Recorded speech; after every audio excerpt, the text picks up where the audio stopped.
So hello, welcome students. ये जो आप सभी का लेक्चर है, ये जो आप सभी का लाइव क्लास है, वो 10वीं के जो छात्र हैं उन सभी छात्रों के लिए मोस्ट इम्पोर्टेंट है, क्योंकि इस लेक्चर में आप सभी का चैप्टर फर्स्ट में कंप्लीट करने वाला हूँ। हर एक टॉपिक आपको बताऊँगा। चैप्टर फर्स्ट है आप सभी का साइंस में, केमिस्ट्री पोर्शन है। सबसे पहले स्टार्ट किया गया है रासायनिक अभिक्रिया एवं समीकरण। आपके चैप्टर नंबर फर्स्ट का नेम है, ठीक है। इन सिंगल वीडियो में आप सभी का कंप्लीट चैप्टर में जो है हर एक टॉपिक अच्छे से समझाने वाला हूँ। तो वीडियो का लेंथ जो है थोड़ा सा लॉन्ग हो सकता है, बट हाँ कंप्लीट आप सभी वॉच करिए, कंप्लीट लाइव क्लास को अटेंड करिए एंड ज़रूर से आप सभी को एक पूरा चैप्टर जो है डाउट आपका सॉल्व हो जाएगा। ओके, सो चलिए स्टार्ट करते हैं विदाउट टाइम को वेस्ट किए हुए। So let's start this video. जैसा कि मैंने आप सभी को बताया था कि मैं हैंड रिटेन नोट्स के थ्रू ही आप सभी को पढ़ाऊंगा और हैंड रिटेन नोट्स के थ्रू ही समझाऊंगा आप सभी को, जो भी समझाऊंगा, जो भी पढ़ाऊंगा। और ये सब जो मैंने आपको समझा रहा हूँ, जो आपको टॉपिक में बताऊंगा, वो सब जो है हैंड रिटेन है, मेरे द्वारा खुद से जो यहाँ पे हैंड रिटेन नोट्स तैयार किया गया है। जो इम्पोर्टेंट टॉपिक है वो टॉपिक कवर किया गया है और जितने भी टॉपिक हैं इस चैप्टर में वो कवर किया है, ठीक है। तो चैप्टर फर्स्ट है आप सभी का साइंस में, कक्षा 10वीं के जो छात्र हैं उनके लिए रासायनिक अभिक्रिया एवं समीकरण, ठीक है। चैप्टर का फर्स्ट का नेम क्या है? रासायनिक अभिक्रिया एवं समीकरण। बेसिकली आपको क्या पढ़ना है इस चैप्टर के अंदर? रासायनिक अभिक्रिया के बारे में। रासायनिक अभिक्रिया को इंग्लिश में बोलते हैं केमिकल रिएक्शन, ठीक है। एंड समीकरण को क्या बोलते हैं? Equation. Chemical reaction and equation, ये आपका चैप्टर का नेम है, मेन रासायनिक अभिक्रिया एवं समीकरण। इसमें हम लोगों को क्या पढ़ना है? अभिकारक क्या होता है, अभिक्रिया क्या होता है, रासायनिक अभिक्रिया क्या होता है, रासायनिक समीकरण क्या होता है, इन्हीं सब चीज़ों के बारे में पढ़ना है, इन्हीं सभी टॉपिक्स के बारे में पढ़ना है। और ये जो आप सभी का ये जो लेक्चर का पोर्शन कंप्लीट होगा, उसके बाद आपको इम्पॉर्टेंट क्वेश्चन आंसर का जो है एक लाइव क्लास मिलेगा इस लाइव क्लास के एंड होने के नेक्स्ट डे में या फिर उसके भी नेक्स्ट डे में, जिसमें इस चैप्टर के जितने भी मोस्ट इंपॉर्टेंट क्वेश्चंस हैं वो कवर किए जाएंगे, ठीक है। तो चलिए स्टार्ट करते हैं। पहला टॉपिक जो है उसकी तरफ चलते हैं। हमारा फर्स्ट टॉपिक यहाँ पे स्क्रीन पे है, रासायनिक अभिक्रिया। व्हाट इज केमिकल रिएक्शन, या फिर रासायनिक अभिक्रिया होता क्या है एक्चुअली में, आइए समझते हैं। बहुत ही ज़्यादा इंटरेस्टिंग है। तो देखिए, जब दो या दो से अधिक, पहले आप डिफिनेशन देख लो, ठीक है। डिफिनेशन यहाँ पे जो दिया हुआ है, जब दो या दो से अधिक पदार्थ आपस में मिलते हैं, आपस में अभिक्रिया करते हैं, एक नया पदार्थ का निर्माण करते हैं, तो उसे रासायनिक अभिक्रिया कहते हैं। अब आपको थोड़ा बहुत तो आइडिया आ गया होगा कि हाँ क्या होता है रासायनिक अभिक्रिया। चलो मैं आपको समझाता हूँ तो पूरा आपको क्लियर हो जाएगा, ठीक है। तो बेसिकली रासायनिक अभिक्रिया क्या होता है? जब दो या दो से अधिक पदार्थ, ठीक है, दो या दो से अधिक पदार्थ क्या करते हैं? आपस में अभिक्रिया करते हैं, रिएक्शन करते हैं, ठीक है। और रिएक्शन करने के बाद एक नए पदार्थ का निर्माण करते हैं, नए पदार्थ को बनाते हैं, तो उसे ही हम क्या कहते हैं? उसे ही हम रासायनिक अभिक्रिया कहते हैं। एग्जाम्पल दूंगा तो पूरा आपको क्लियर हो जाएगा। चलो आओ एग्जाम्पल के साथ समझ लेते हैं थोड़ा सा, ठीक है, कि बेसिकली है क्या ये रासायनिक अभिक्रिया। दो या दो से अधिक पदार्थ, एग्जाम्पल आपको एक दे रहा हूँ, थोड़ा बहुत आपको समझ में आ जाएगा। देखो, एक आपके पास पदार्थ है सोडियम, Na, सोडियम से करते हैं ना इसको प्रदर्शित। एक है हमारा क्लोरीन, है ना। सोडियम और क्लोरीन, ये दो पदार्थ हैं आपके पास, रासायनिक जो है ना पदार्थ। ये दोनों जब हम आपस में अभिक्रिया कराते हैं तो हमें क्या मिलता है? NaCl। इसको हम लोग क्या बोलते हैं? सोडियम क्लोराइड मीन नमक। नमक हमको कैसे मिला? कैसे मिला? पहले सोडियम ने और क्लोरीन ने आपस में अभिक्रिया किया, देन आफ्टर रिएक्शन हमें क्या मिला? सोडियम क्लोराइड, ठीक है। अब देखो, डिफिनेशन में आपको क्या बताया? जब दो या दो से अधिक पदार्थ, दो या दो से अधिक पदार्थ आपस में रिएक्शन करते हैं, अभिक्रिया करते हैं, तो एक नए पदार्थ का निर्माण करते हैं। नया पदार्थ आपको मिला कि नहीं मिला? क्या मिला? सोडियम क्लोराइड, ठीक है। समझ में आ गया ये डिफिनेशन? चलो अच्छी बात है। अब और रासायनिक अभिक्रिया और तथा रासायनिक समीकरण चैप्टर का नेम है। तो रासायनिक अभिक्रिया तो आप सभी ने समझ लिया कि भाई होता क्या है एक्चुअल में रासायनिक अभिक्रिया, वो तो आपको 100% क्लियर हो गया। अब आओ देखते हैं हम रासायनिक समीकरण के बारे में, केमिकल रिएक्शन हमारा क्या होता है एक्चुअल में। तो देखो, बहुत ही ईजी है। एक जो मैं आपको टॉपिक बताऊंगा ना, पहला टॉपिक जो पढ़ोगे, दूसरा टॉपिक जो पढ़ोगे, सब एक दूसरे से कनेक्टेड रहेंगे। मतलब अगर आप पहला समझते हो तो सेकंड भी आपको समझ में आ जाएगा, ठीक है। तो स्टेप बाय स्टेप इसीलिए आपको पढ़ा रहा हूँ मैं। तो देखो रासायनिक समीकरण क्या होता है, वह समीकरण, ठीक है, वह समीकरण जो अभिकारक तथा उत्पाद के सूत्र को प्रदर्शित करता है उसे रासायनिक समीकरण कहते हैं, ठीक है। अभी आपको थोड़ा सा दो वर्ड जो आया है इस डिफिनेशन में वो थोड़ा सा न्यू है आपके लिए, आपको समझ में नहीं आ रहा होगा। तो रासायनिक समीकरण को थोड़ा सा साइड में रखते हैं और ये जो दो वर्ड हैं अभिकारक और उत्पाद, एक्चुअल में है क्या। आपको मैंने डिफिनेशन बताया क्या लिखा हुआ है रासायनिक समीकरण का डिफिनेशन में, कि वह समीकरण जो अभिकारक तथा उत्पाद के सूत्र को प्रदर्शित करता है उसे रासायनिक समीकरण कहते हैं। लेकिन भाई ये क्या है, अभिकारक है क्या एक्चुअल में, उसके बाद उत्पाद है क्या एक्चुअल में, ठीक है। अब हमें जब तक ये पता ही नहीं होगा कि अभिकारक और उत्पाद है होता क्या है, ठीक है, इसको हम लोग समझेंगे कैसे। चलो और सबसे पहले हम क्या देखेंगे, क्या होता है हमारा अभिकारक और क्या होता है हमारा उत्पाद। बहुत ही जो है छोटा टॉपिक है और समझ में आपको आ जाएगा। पहले अभिकारक उत्पाद, उसके बाद आपको रासायनिक समीकरण तुरंत समझ में आ जाएगा। तो देखो अभिकारक क्या होता है, वे पदार्थ जो रासायनिक अभिक्रिया में भाग लेते हैं अभिकारक कहलाते हैं, ठीक है। क्लियर हुआ थोड़ा बहुत, मैं समझाऊंगा अभी तो पूरा क्लियर हो जाएगा। उसके बाद देखो उत्पाद क्या होता है। उत्पाद क्या होता है, उसका डिफिनेशन ये है कि किसी अभिक्रिया को पूरा होने के बाद निर्मित पदार्थ उत्पाद कहलाते हैं। किसी अभिक्रिया के पूरा होने के बाद जो पदार्थ हमें मिलता है उसको हम उत्पाद कहते हैं। अब थोड़ा बहुत आपको मैं बताता हूँ, अभिकारक और उत्पाद को आप अपने लैंग्वेज में समझो, तुरंत समझ में आ जाएगा जिस टाइप से मैं समझाने वाला हूँ। तो देखो कोई भी जब रिएक्शन होता है ना, कोई भी रिएक्शन जब होता है, कोई भी घटना घटती है, कोई भी अभिक्रिया होता है, ठीक है, तो उस अभिक्रिया में, उस रिएक्शन में, यहाँ पे देखो जो जो पदार्थ सम्मिलित होते हैं, ठीक है, जो जो पदार्थ सम्मिलित होते हैं वो सब क्या होते हैं, अभिकारक होते हैं। उसके बाद आफ्टर रिएक्शन हमें जो जो पदार्थ मिलता है या फिर जो भी पदार्थ हमें प्रोड्यूस होता है वो हमारा क्या होता है, उत्पाद की कैटेगरी में आता है। तो अभिकारक और उत्पाद में सबसे बड़ा डिफरेंस ये होता है कि जो हमारा उत्पाद होता है वो अभिकारक से मिलकर के बना हुआ होता है।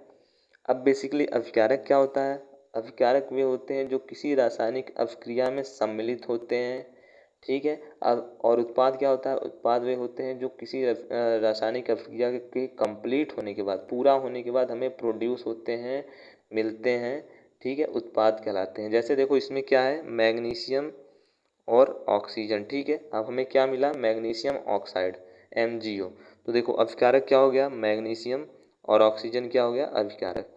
और उत्पाद क्या हो गया हमारा, ये हमारा हो गया मैग्नीशियम ऑक्साइड, ठीक है। अभिकारक उत्पाद समझ में आ गया आपको, क्लियर हो गया बेसिकली कि होता क्या है, ठीक है। और एक चीज़ और, कमेंट बॉक्स आप सभी के लिए है, तो कमेंट करके बताते रहना अगर आपको समझ में आ गया तो भी, और अगर जो भी डाउट आपका रहता है, जो भी आपको टॉपिक समझ में नहीं आता है तो वो भी आप बताते रहना, ठीक है। अपने दोस्तों के साथ शेयर कर ही दिया होगा जिससे उनकी भी हेल्प हो जाए, ठीक है। अब आओ चलो रासायनिक समीकरण की तरफ चलते हैं। ये हमारा टॉपिक था ना कि रासायनिक समीकरण होता क्या है एक्चुअल में। तो रासायनिक समीकरण क्या होता है, वह समीकरण जो अभिकारक तथा उत्पाद के सूत्र को प्रदर्शित करता है उसे रासायनिक समीकरण कहते हैं। तो अभिकारक उत्पाद आपको समझ में आ गया। अब देखिए वे अभिक्रिया या फिर वह समीकरण, समीकरण क्या होता है, ये तो समीकरण है, सूत्र के रूप में लिखेंगे तो हमारा क्या हो गया, रासायनिक समीकरण। अब इसी का एक डिफ्रेंशिएट होता है जो होता है शब्द समीकरण, इसी का जस्ट अपोजिट होता है, ठीक है। रासायनिक समीकरण में हम उसको जो है, जो भी अभिक्रिया होता है, जो भी रिएक्शन होता है उसका हम रासायनिक समीकरण, उसका जो रासायनिक नाम लिखते हैं, ठीक है, रासायनिक नाम के साथ उसको प्रदर्शित करते हैं, रासायनिक सूत्र के साथ उसको प्रदर्शित करते हैं। लेकिन जो हमारा नेक्स्ट टॉपिक है वो हमारा शब्द समीकरण। तो देखो बेसिकली शब्द समीकरण क्या होता है, शब्द समीकरण रासायनिक समीकरण का जस्ट अपोजिट होता है। रासायनिक समीकरण में हम उसको रासायनिक सूत्र द्वारा प्रदर्शित करते थे, लेकिन जो शब्द समीकरण होता है उसमें हम उसको जो है शब्द के रूप में उसका जो भी नाम है उससे प्रदर्शित करेंगे। जैसे देखो इसमें जो है डिफिनेशन क्या दिया है, वह समीकरण जिसमें अभिकारक तथा उत्पाद को उसके तत्व यौगिक के नाम से प्रदर्शित करते हैं शब्द समीकरण कहलाते हैं। तो देखो, शब्द समीकरण बेसिकली वो होता है जब कोई भी समीकरण हमको दिया हुआ होता है, उसमें जो जो तत्व होता है, जो जो यौगिक होता है, उसके नाम से हम लोग उस समीकरण में यूज करते हैं, नाम से उस समीकरण को लिखते हैं। तो वो हमारा किसके अंतर्गत आता है? वो हमारा शब्द समीकरण के अंतर्गत आता है। जैसे देखो, Mg, इसको हम चाहते तो मैग्नीशियम भी लिख सकते हैं, लेकिन वो हमारा रासायनिक समीकरण है। रासायनिक समीकरण में हम उसको शब्द के रूप में नहीं लिखेंगे, उसको सूत्र के रूप में ही लिखेंगे, हमारा वहाँ पे रॉन्ग हो जाता है। बट अब शब्द समीकरण है तो हम इसमें क्या लिख दिए? मैग्नीशियम। उसके बाद O2 है, O2 मतलब ऑक्सीजन, ऑक्सीजन हमने लिख दिया यहाँ पे, शब्द समीकरण में ऑक्सीजन लिख दिया। उसके बाद MgO, ये हमको मिला, MgO मीन मैग्नीशियम ऑक्साइड, शब्द समीकरण में हमने मैग्नीशियम ऑक्साइड लिख दिया हिंदी में। ठीक है, इसको यहीं पे सूत्र में दिखा दिया। तो सूत्र में प्रदर्शित करेंगे तो रासायनिक समीकरण, शब्द के रूप में उसको लिख देंगे, तत्व के नाम के रूप में लिख देंगे, यौगिक के नाम के रूप में लिख देंगे, तो हमारा हो गया शब्द समीकरण। ठीक है, तो इतना टॉपिक आपको समझ में आ गया, क्या होता है क्या नहीं होता है। रासायनिक अभिक्रिया आपको समझ में आ गया होगा, क्या होता है बेसिकली, दो या दो से अधिक तत्व जब आपस में निर्माण करके नया तत्व हमको देते हैं, रासायनिक अभिक्रिया कहलाता है। ठीक है, उसके बाद रासायनिक समीकरण आपको समझ में आ गया होगा, बेसिकली सूत्र के रूप में दर्शाते हैं। शब्द समीकरण आपको समझ में आ गया होगा, आपको उसको जो भी तत्व या फिर यौगिक है, उसके तत्व के यौगिक के नाम को जो हम लोग लिख करके जो भी समीकरण बनाते हैं, वो शब्द समीकरण के अंतर्गत आता है। ठीक है, कमेंट बॉक्स में कमेंट आने चाहिए, बहुत ही आप सभी के लिए ईजी नोट्स में लेके आया हूँ, बनाया हूँ। ठीक है, अभिकारक आपको समझ में आ गया होगा, किसी भी रिएक्शन में जो भी तत्व या फिर यौगिक जो है परफॉर्म करते हैं, सम्मिलित होते हैं, भाग लेते हैं तत्व, वो होते हैं हमारे अभिकारक। और आफ्टर रिएक्शन कंप्लीट होने के बाद जो हमको प्रोड्यूस होता है क्या? रिजल्ट। रिजल्ट जो मिलता है वो हमारा किसके रूप में आता है, किसके द्वारा प्रदर्शित किया जाता है? वो हमारा उत्पाद के अंतर्गत आता है। तो अभिकारक भी आपको समझ में आ गया होगा, उत्पाद भी समझ में आ गया होगा। ठीक है, अब आइए चलते हैं आगे। रासायनिक अभिक्रिया के कितने टाइप्स हैं, मीन रासायनिक अभिक्रिया के कितने प्रकार होते हैं। जो हमारा केमिकल रिएक्शन होता है, रासायनिक अभिक्रिया, वो हमारा कितने प्रकार से होता है। ठीक है, उसी को हमको देखना है, हर टाइप्स आपको समझाएंगे बहुत ही इजी लैंग्वेज में, बहुत ही इजी कॉन्सेप्ट में, और हैंड रिटन नोट्स के साथ तुरंत आपको समझ आ जाएगा। तो देखो, रासायनिक अभिक्रिया टोटल जो है 5 टाइप्स के हैं। पहला जो है संयोजन अभिक्रिया, सेकेंड इज वियोजन, थर्ड इज विस्थापन, फोर्थ इज द्विविस्थापन, फिफ्थ इज उपचयन एवं अपचयन। ठीक है, अब इसको तो आप नाम से थोड़ा बहुत समझ में आएगा होगा कि इस अभिक्रिया में क्या होता होगा, नाम से थोड़ा बहुत आइडिया लग गया होगा, बट अभी पूरा आपको समझा दे रहा हूँ तो पूरा आपको अच्छे से समझ आ जाएगा विथ एग्जाम्पल। जो भी मैं आपको समझाऊंगा, जो भी मैं आपको पढ़ाऊंगा, जो भी मैं आपको बताऊंगा, विथ एग्जाम्पल हर एक चीज़ें आप सभी को बताऊंगा। ठीक है, तो एग्जाम्पल से आपके जो डाउट रहेंगे वो 100% क्लियर हो जाएंगे। तो चलिए सबसे पहले देखते हैं हम संयोजन अभिक्रिया होता क्या है एक्चुअल में। फर्स्ट नंबर क्या था वहाँ पे? संयोजन अभिक्रिया। तो आओ संयोजन अभिक्रिया के बारे में देखते हैं। संयोजन अभिक्रिया मीन, पहले थोड़ा सा आप इसको समझ लो अपनी लैंग्वेज में। संयोजन मीन क्या होता है? संयोजन सुना है आपने कहीं पे? संयोजन कि इनका और इनका संयोजन हुआ, या फिर इनको इनको संयोजित किया गया। संयोजन मीन क्या होता है? किसी को पता है? कमेंट बॉक्स में कमेंट करके बताओ, मैं देख रहा हूँ कमेंट। संयोजन, संयोजन मीन क्या होता है? जुड़ना। ठीक है, शाब्दिक अर्थ है, अपने लैंग्वेज में यूज़ कर सकते हो फॉर समझने के लिए। संयोजन मीन होता है जुड़ना। ठीक है, अब देखो संयोजन अभिक्रिया मतलब इस रिएक्शन में, इस अभिक्रिया में क्या होगा? तत्व आपस में जुड़ेंगे, तत्व आपस में संयोजित होंगे। चलो और देखते हैं। देखो क्या दिया हुआ डेफिनेशन, ऐसी अभिक्रिया जिसमें दो या दो से अधिक अभिकारक मिलकर एकल उत्पाद का निर्माण करते हैं, उसे संयोजन अभिक्रिया कहते हैं। देखो यहाँ पे कुछ लिखा हुआ है, आपने शायद नहीं नोटिस किया है, बट मैं आपको फिर से रिवाइज करा रहा हूँ डिफिनेशन कि संयोजन अभिक्रिया ऐसी अभिक्रिया जिसमें दो या दो से अधिक अभिकारक, अभिकारक आपको पता है क्या होता है?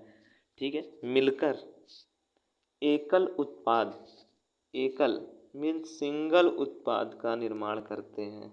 ये क्या है, सिंगल है ना, ये क्या है, सिंगल है, एकल उत्पाद का निर्माण करते हैं। अब इसी के आगे जैसे यहाँ पे H2 आ जाए तो ये क्या होगा, संयोजन अभिक्रिया होगा, नहीं होगा। यहाँ पे भी H2 आ जाए तो ये रॉन्ग हो जाएगा। ठीक है, तो एकल उत्पाद क्या होता है, सिंगल, जो सिंगल आपका उत्पाद दिख रहा है ना, ये सब क्या है, सिंगल ही तो है, तो ये हमारा एकल उत्पाद के अंतर्गत आते हैं। तो देखो संयोजन अभिक्रिया में क्या हुआ, जब दो या दो से अधिक अभिकारक जो होता है हमारा, वो मिल करके संयोजित हो करके एकल उत्पाद का निर्माण करता है, तो उसे संयोजन अभिक्रिया कहते हैं। जैसे देखो कार्बन है, ऑक्सीजन है, दोनों आपस में जुड़ गए, कार्बन डाइऑक्साइड बना दिया, एकल उत्पाद। उसके बाद देखो कैल्शियम ऑक्साइड है और जल है, आपस में जुड़ गया, कैल्शियम हाइड्रोक्साइड बन गया यहाँ पे। ठीक है, तो संयोजन अभिक्रिया समझ में आ गया होगा आप सभी को। एकल उत्पाद, माइंड में ये सेट करके रहना है कि संयोजित तो होंगे, लेकिन संयोजित होने के बाद क्या होगा, एकल उत्पाद ही बनाएंगे। ठीक है, चलो और वियोजन अभिक्रिया की तरफ देखते हैं। सेकेंड नंबर हमारा क्या था, वियोजन अभिक्रिया। फर्स्ट नंबर संयोजन आपको बताया, सेकेंड नंबर वियोजन। वियोजन नेम से आपको थोड़ा बहुत आइडिया तो लग गया होगा। वियोजन मतलब क्या होता है, संयोजन का मतलब हमने वहाँ पे देखा था जुड़ना। ठीक है, वियोजन, वियोजन का मतलब क्या होता है, वियोजित होना, टूटना, टूटना। ठीक है, संयोजन का मतलब क्या होता था, जुड़ना, वियोजन का मतलब है टूटना। ठीक है, तो देखो इसमें क्या होगा, आओ चलो देखते हैं, समझते हैं और पढ़ते हैं इसको भी। ठीक है, तो देखो यहाँ पे क्या है, वियोजन अभिक्रिया। तो देखो वियोजन अभिक्रिया में बेसिकली हुआ क्या है हमारा, कि यहाँ पे जो डिफरेंशिएट किया गया है वियोजन अभिक्रिया को संयोजन अभिक्रिया से बदला गया है, किस प्रकार अलग किया गया है। तो देखो जिस अभिक्रिया में कोई पदार्थ टूटकर जिस अभिक्रिया में कोई पदार्थ टूटकर छोटे छोटे उत्पाद में बदल जाते हैं, छोटे छोटे उत्पाद का निर्माण करते हैं, उसे ही वियोजन अभिक्रिया कहते हैं। बहुत ही पॉइंट वाली डिफिनेशन मैं आपको बताया हूँ, बहुत ही छोटा डिफिनेशन है, लेकिन एक पॉइंट आप समझ जाओगे तो पूरा आप समझ जाओगे। देखो संयोजन अभिक्रिया में क्या था, दो या दो से अभिकारक मिलते थे और एकल जो है उत्पाद बनाते थे। अब इसमें क्या होगा, जो हमारा अभिकारक होता है वो टूटेगा और छोटे छोटे उत्पाद में कन्वर्ट हो जाएगा। मीन्स संयोजन अभिक्रिया में दो अभिकारक या फिर दो से ज़्यादा अभिकारक एक उत्पाद का निर्माण कराते थे, लेकिन वियोजन में जस्ट उसका अपोजिट है। ठीक है, तो वियोजन भी आपको समझ में आ गया। संयोजन में जो होता था जुड़ता था और एकल उत्पाद बनाता था, इसमें टूट करके दो या दो से अधिक उत्पाद में कन्वर्ट होगा। जैसे देखो ये क्या है, जल है, H2O है, H2O को जब हम गर्म करते हैं तो वो देखो H2+O2 में बदल जाता है, टूट जाता है, दो या दो से अधिक में टूटा कि नहीं, टूट गया। ये है कैल्शियम कार्बोनेट। ठीक है, अभिकारक है, इसको जब हम हीट करते हैं तो ये कैल्शियम ऑक्साइड और कार्बन डाई गैस के रूप में टूट जाती है। तो दो या दो से अधिक उत्पाद हुए कि नहीं हुए। ठीक है, तो यही था हमारा यहाँ पे डिफिनेशन। संयोजन में जुड़ेगा, वियोजन में जो है टूटेगा। ठीक है, संयोजन का जस्ट अपोजिट है वियोजन। अब आओ देखते हैं विस्थापन अभिक्रिया क्या होता है। नेक्स्ट वन जो है विस्थापन अभिक्रिया के बारे में। तो देखो विस्थापन अभिक्रिया क्या होता है। विस्थापन थोड़ा बहुत नेम से आप समझ लो, उसके बाद आपको आगे का जो है वो समझ में आ जाएगा डिफिनेशन के थ्रू और एग्जाम्पल के थ्रू। विस्थापन मीन क्या होता है, विस्थापन मतलब आपको थोड़ा बहुत आइडिया हो गया होगा। विस्थापन मतलब एक जगह से दूसरे जगह पर शिफ्टिंग। ठीक है, शिफ्टिंग, शिफ्ट होना। ठीक है, शिफ्ट होना। तो देखो यहाँ पे डिफिनेशन क्या दिया हुआ है, जब एक तत्व दूसरे तत्व को उसके यौगिक से विस्थापित कर देता है तो उसे विस्थापन अभिक्रिया कहते हैं। समझने वाली बात इसमें क्या है, जब एक तत्व दूसरे तत्व को उसके यौगिक से विस्थापित कर देता है तो उसे विस्थापन अभिक्रिया कहते हैं। ठीक है, अब कैसे विस्थापित होगा ये भी तो माइंड में आपके चल रहा होगा कि ये कैसे कोई भी किसी को भी विस्थापित कर देगा, नहीं, ऐसा नहीं होता है। ठीक है, देखो क्रियाशीलता के आधार पे पीरियोडिक टेबल में जितने भी आपने एलिमेंट देखे होंगे, जितने भी तत्व देखे होंगे 1 to 30 या फिर जितने भी हैं टोटल, उन सब में एक जो है कॉन्सेप्ट होता है क्रियाशीलता वाला। क्रियाशीलता मतलब कौन सा तत्व ज़्यादा ताकतवर है, कौन सा कम ताकतवर है। ठीक है, तो देखो जो तत्व बाद में आता है और जो तत्व पहले आता है, ये उसी के बीच का एक कॉन्सेप्ट होता है। मतलब जैसे फर्स्ट नंबर पे हमारा क्या होता है पीरियोडिक टेबल में, हाइड्रोजन, सेकंड पे हीलियम। ठीक है, ऐसे ही देखो लिथियम, ऐसे ही बहुत सारे जो है हमारे तत्व हैं वो आते हैं। ठीक है, अब उसका कॉन्सेप्ट इसमें कैसे आ गया वो आपको समझना है, और ये कॉन्सेप्ट है क्या। ठीक है, तो उसको हमको समझना है। तो बेसिकली यहाँ पे क्या होता है, जैसे आप देखते हो कि पीरियोडिक टेबल में होता है हाइड्रोजन, हीलियम, लिथियम, उसके बाद बेरिलियम, बोरान, ठीक है, कार्बन, नाइट्रोजन, ऐसे ही होता है जितना भी तत्व। तो देखो जैसे हमारा हाइड्रोजन है और लिथियम है, अब इसमें क्यों कौन सा तत्व का जो है ज़्यादा है इसके पास पावर, कौन सा तत्व किसको रिप्लेस कर सकता है, उस कॉन्सेप्ट को बस आपको समझाना है। उसके बाद आप ये डिफिनेशन समझ जाओगे, ये विस्थापन अभिक्रिया भी समझ जाओगे, विस्थापन अभिक्रिया। तो देखो बेसिकली इसमें क्या होता है, जो पहले तत्व आता है मतलब इसकी जो होती है पावर कम होती है, उसके बाद इसकी जो होगी वो हाइड्रोजन से तो पावर ज़्यादा होगी लेकिन लिथियम से पावर इसकी कम होगी। उसी प्रकार लिथियम का जो है वो इस वाले नेक्स्ट वाले तत्व से इसकी जो पावर है वो कम होगी लिथियम से, बट हीलियम से इसकी पावर ज़्यादा होगी। तो मतलब जिसका जितना जो है आगे जाता रहेगा नंबरिंग, उसका पावर ज़्यादा रहता है, और जिसका नंबरिंग कम रहता है उसका पावर कम रहता है। ठीक है, तो आप इससे थोड़ा सा समझ लो, और पीरियोडिक टेबल एक बार आप देख लो, आपको समझ में आ जाएगा। तो देखो इसमें क्या होता है, जैसे हमारा जिंक है और एक कॉपर है। ठीक है, तो हमारा जो जिंक है उसकी क्रियाशीलता ज़्यादा है और कॉपर की कम होती है। तो जिंक हमारा जो है वो सल्फ़र डाइऑक्साइड के साथ जुड़ जाता है, और जो हमारा कॉपर होता है वो निकल जाता है। ठीक है, इसी प्रकार देखो इसमें दिया हुआ है फेरस एंड यहाँ पे दिया हुआ है कॉपर। तो देखो कॉपर जो है उसका कम होता है और फेरस का जो होता है ज़्यादा होता है, तो फेरस इसके साथ जुड़ जाता है और कॉपर जो है आगे यहाँ पे निकल जाता है। ठीक है, तो यही होता है विस्थापन अभिक्रिया, प्लेस चेंज हो जाता है। ठीक है, इतना आपको क्लियर हो गया होगा। अब आइए देखते हैं हम द्विविस्थापन अभिक्रिया। चलो आओ, विस्थापन अभिक्रिया तो आप समझ गए कि क्रियाशीलता के आधार पे जो पहले आता है वो अपने बाद वाले को जो जो बाद आता है वो पहले वाले को रिप्लेस कर देता है। ठीक है, तो ऐसे आपको कॉन्सेप्ट समझ आ गया। अब द्विविस्थापन क्या होता है, इस प्रकार के अभिक्रिया में अभिकारकों के बीच आयनों का आदान प्रदान होता है, उन्हें द्विविस्थापन अभिक्रिया कहते हैं। ठीक है, अब देखो इसमें क्या होता है, बेसिकली आयनों का आदान प्रदान होता है। द्विविस्थापन अभिक्रिया में आयन का आदान प्रदान होता है, तत्वों का नहीं होता है, आयनों का होता है। अब इसको कैसे समझोगे, आओ देखते हैं। Na2SO4 plus BaCl2। ठीक है, अब ये हमारा कैसे वर्क करता है उसको हमें देखना है। तो देखो जो हमारा होता है आयन के रूप में टूट करके ये आपस में जुड़ जाते हैं, एंड उसके साथ ये जो है आपस में जुड़ जाते हैं।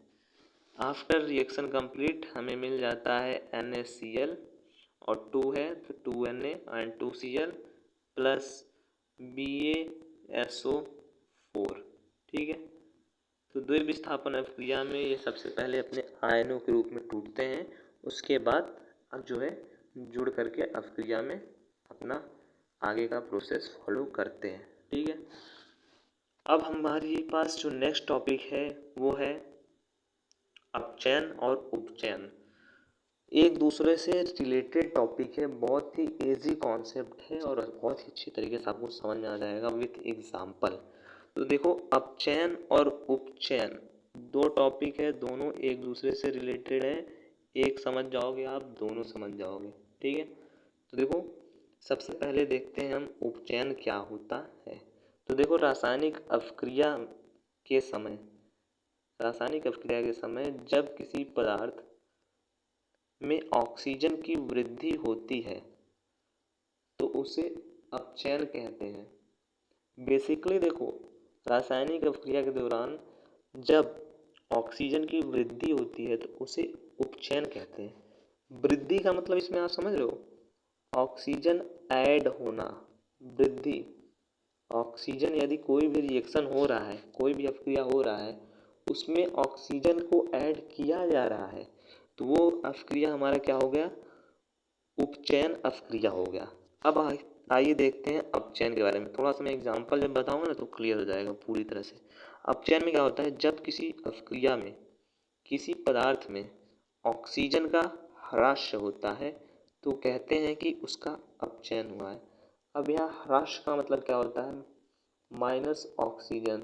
अगर कोई भी रिएक्शन है, कोई भी अभिक्रिया है, उसमें ऑक्सीजन टूटता है, ऑक्सीजन निकलता है, ऑक्सीजन वहाँ से हट जाता है तो कहा जाता है कि अपचयन हुआ है। अब आओ समझते हैं इसमें अपचयन और उपचयन को एग्जाम्पल के साथ। ये हमारा क्या है, 2Ca मतलब कैल्शियम, और ये है ऑक्सीजन, और ये हमें क्या मिला है, कैल्शियम ऑक्साइड, ठीक है। ये कौन सा रिएक्शन है, अपचयन है कि उपचयन है, कैसे आपको पता चलेगा, ये हमारा उपचयन है। कैसे, देख रहे हो ये क्या है, ऑक्सीजन जुड़ा है कि नहीं, ऑक्सीजन अभिकारक में जुड़ा है कि नहीं, उसके बाद हमें CaO मिला है। तो देखो, ऑक्सीजन जुड़ रहा है, ऑक्सीजन ऐड हो रहा है, तो वो हमारा क्या होता है, उपचयन। और जहाँ पर भी एक कॉन्सेप्ट आप समझ लो, ऑक्सीजन जुड़ा, उपचयन, ऑक्सीजन कम हुआ, ऑक्सीजन निकला, ऑक्सीजन टूटा, तो वो हो गया अपचयन। अब देखो, सेकेंड रिएक्शन दिया हुआ है CuO, कॉपर ऑक्साइड और हाइड्रोजन, ठीक है। अब ये जो है हमारा कॉपर और ये जल इसके रूप में टूट करके निकल गया, ठीक है। तो देखो, यहाँ पर जुड़ा नहीं है, यहाँ पे टूटा हुआ है, डिवाइड हुआ है, डिवाइड होकर के H2O में चला गया है। तो डिवाइड होना, टूटना, अलग होना, क्या हो गया, अपचयन, ठीक है। उपचयन और अपचयन आपको समझ में आ गया होगा। देखो, यही एग्जांपल है, आपको अच्छी तरीके से इसमें बताया गया है, एक ही रिएक्शन में दोनों चीज़ें। CuO ये जो हमारा है, और उसके बाद H2O, ठीक है। इसके बारे में हमको समझ में आ गया होगा इसमें अपचयन और उपचयन के बारे में। उपचयन में और अपचयन में सबसे मेन डिफरेंस यही है कि जो हमारा उपचयन है उसमें ऑक्सीजन जुड़ता है, उसके बाद हमको रिजल्ट मिलता है, और जो हमारा अपचयन होता है उसमें जो है ऑक्सीजन निकलता है, टूटता है, उत्पाद वाले सेक्शन में हमको मिलता है, ठीक है। तो माइनस ऑक्सीजन अपचयन एंड प्लस ऑक्सीजन इज उपचयन, ठीक है। इतना टॉपिक आपको समझ में आ गया होगा। तो देखो, इस पहला जो लाइव क्लास था उसमें मैंने आपको साइंस का चैप्टर फर्स्ट का, उसमें बहुत से टॉपिक्स बताए हैं और आपको रिवीजन की नीड है। तो ये पार्ट 1 है, पार्ट 2 में आपको आगे का जो है वो बताऊंगा, ठीक है। तो क्या क्या मैंने बता दिया आपको, रासायनिक अभिक्रिया क्या होता है उसके बारे में मैंने आपको बताया है,